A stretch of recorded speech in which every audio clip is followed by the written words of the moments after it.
Rrugët e Tetovës gjithë janë të pasigurta dhe arrin e shumë aksidenteve.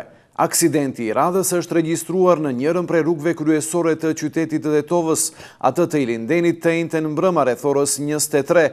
Në aksident kanë qenë të përfshira 3 vetura, Chevrolet Aveo me targa të Tetovës e drejtuar nga NK 51 vjeç nga Tetova, Fiat Bravo e drejtuar nga VI 20 vjeç nga fshati Llac dhe një Golf që ka qenë i parkuar pronë e AA 36 vjeç nga Tetova.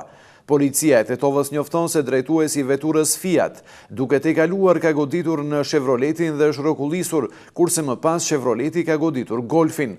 Nga përplasja, drejtuesit e 2 makinave dhe bashkëudhëtarja në Chevrolet në D21 nga Tetova kanë marrë lëndime trupore dhe janë dërguar për shërim në Spitalin Klinik të Tetovës, ndërsa më pas janë lëshuar për kurim shtëpiak.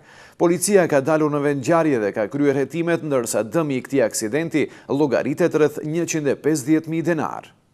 Një tjetër aksident rrugor është regjistruar në rrugën regionale Tetov-Jazhinc në afërsi të fshatit Vratnic, sipas sektorit të punëve të brendshme të Tetovës.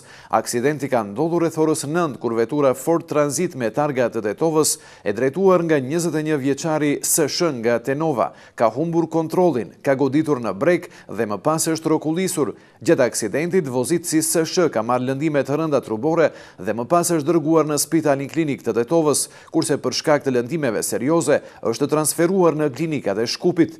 Policia ka kryer hetimet dhe ka konstatuar se shkak për këtë aksident ka qenë mospërshtatja e shpejtësisë me kushtet në rrugë, kurse dëmi vlerësohet rreth 50.000 denar.